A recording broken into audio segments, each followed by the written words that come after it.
Fraternais saudações. E sim, dignos, hoje, o senhor Paulo Coelho de Souza, ocupante da cadeira de número 21 da ABL, Academia Brasileira de Letras, nacional e internacionalmente conhecido, se dedica ao trabalho do bem como guerreiro da luz. Entretanto, houve uma época, e isso ele mesmo admite, em que esteve amplamente conectado com as forças clifóticas da árvore cabalística da morte, ou seja, uma época em que ele esteve conectado com as forças mais sombrias e demoníacas da própria magia. E uma das provas deste período, dignos, é este manual, que é tema do nosso vídeo, o Manual Prático do Vampirismo, publicado sob o codinome de Nelson Liano Júnior. Este livro, em suma, vai condensar o pensamento do Paulo Coelho à época sobre o que ele classifica agora como magia negra. E as razões pelas quais nós vamos aqui posicionar este livro são duas. Em primeiro lugar, pela sua raridade e contexto histórico, e em segundo lugar, porque ele representa um entrecorte na própria história do ocultismo, ou do pensamento ocultista brasileiro. Por isso, nós estamos aqui trazendo este livro e vamos colocá-lo diante da sua circunstância de nascimento para quem assiste esse nosso vídeo até o final. Pois bem, dignos, sejam bem-vindos a este que é o nosso 85º vídeo em nosso canal de estudos herméticos e espiritualistas e da história do próprio ocultismo. Quem aqui vos fala de nosso laboratório Rosa Cruz de Alquimia é o Frater Cassiano Camilo Compostela. Paz profunda. Se você acompanha este nosso canal, é assinante, curta esse nosso vídeo e deixe aqui nos comentários, assistindo até o final. Pois bem, dignos, vamos ao contexto no estudo deste livro. Para entendermos bem, nós vamos aqui repassar brevemente os livros propriamente mais importantes do Paulo Coelho. Vamos lembrar que ele é um dos autores, na atualidade, mais vendidos no mundo. Os livros dele, especialmente o Alquimista, vendeu mais que o Pequeno Príncipe, mais que o Senhor dos Anéis e outras grandes obras internacionalmente celebradas.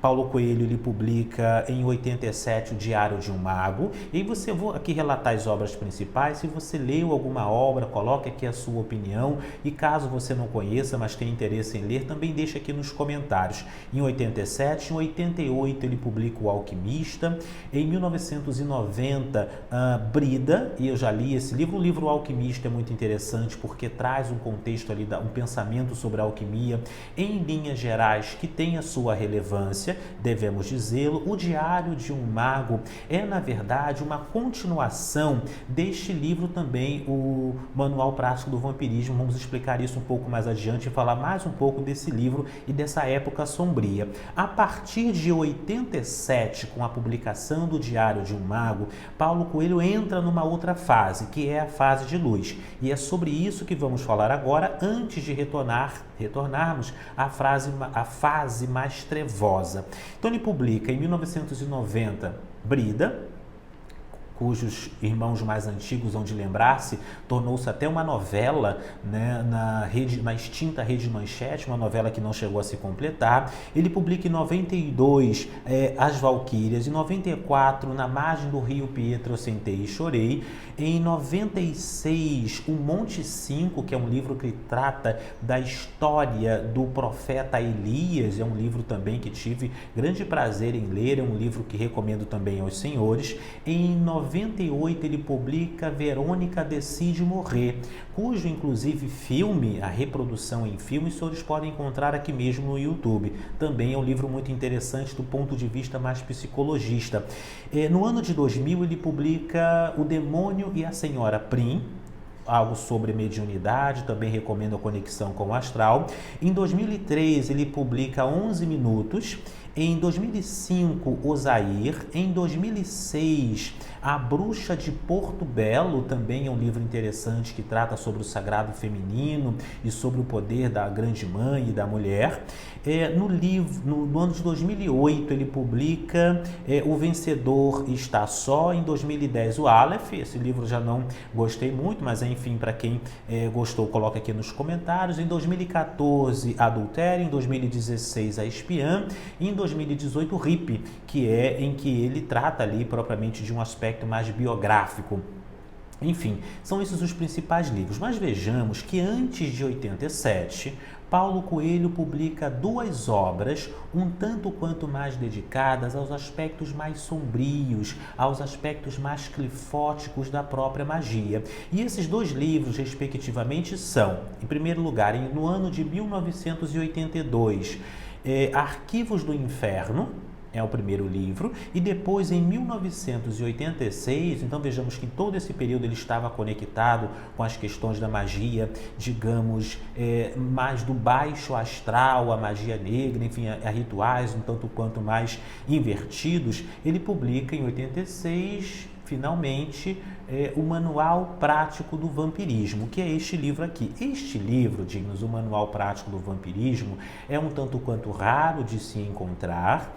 Ele é um livro publicado, como disse, sob o pseudônimo de Nelson Liano Júnior e vai trazer, sim, uma série de rituais, uma série de práticas que vão instigar o indivíduo à conexão, à compactuação com as forças das trevas, a fim de obter não apenas longevidade, riquezas e famas, mas também conhecimentos ocultos.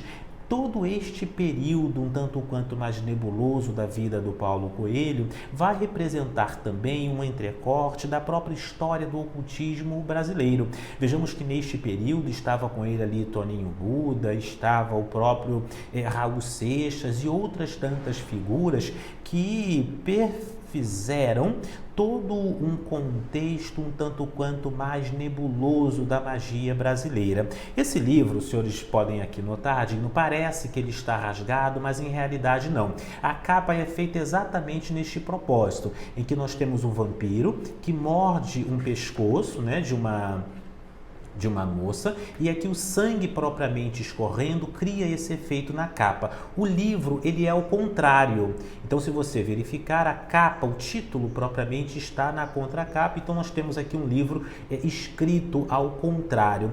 Este livro, dignos, vai trazer uma série de capítulos, de desenhos e de ilustrações e de indicações sobre o que é o vampirismo, sobre como tornar-se o vampiro, qual é o propósito propriamente do vampirismo, e vai explicar não apenas o vampirismo de um ponto de vista mais alegórico, mais ilustrativo e comum, mas também de um ponto de vista astral. Existirão, principalmente na segunda parte, capítulos em que ele vai falar sobre como extrair, como sugar, sorver a energia vital de outros indivíduos, como trabalhar com a hipnose, enfim, todo esse contexto de utilização da magia de um ponto de vista mais egoísta e egocêntrico.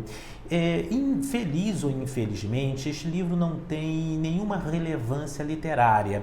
Pelo contrário, é de um texto um tanto quanto insosso e de uma mentalidade extremamente pobre, mesmo do ponto de vista esotérico, ocultista e espiritual, porque não tem propriamente maior profundidade. Não há aqui a colocação de técnicas, de pensamentos e de estruturas esotéricas e místicas de maneira bem condensada, amarrada e ajustada. É um livro um tanto quanto solto, um tanto quanto pueril e, do ponto de vista literário, até desprezível, mas representa um ensaio, representa uma tentativa, representa uma maneira e uma linguagem daquela mesma época que antecedeu a todas as fórmulas de sucesso que Paulo Coelho veio a aplicar depois do livro O Diário de um Mago, O Alquimista, a Brida e toda esta sequência que nós falamos anteriormente. Seja como for, dignos, É interessante, se você por um acaso esbarrar pelos sebos da vida, ou seja, pelas essas livrarias de livros usados ou de livros antigos, é interessante guardar esse livro porque representa um ponto histórico e interessante também do próprio vampirismo. Nós vamos retornar neste nosso canal para estudarmos a questão do vampirismo, mas deixo aqui este ponto histórico de que sim, ele esteve envolvido num contexto esotérico um tanto quanto mais nebuloso, de que isso está posicionado nesse manual prático do vampirismo, mas que ele mesmo não só renega este período, como mandou recolher e proibiu toda e quaisquer reprodução desta mesma obra ou de suas partes para que isto não se propagasse na linha do tempo. Portanto, nós temos aí um entrecorte amplamente significativo na história do ocultismo brasileiro.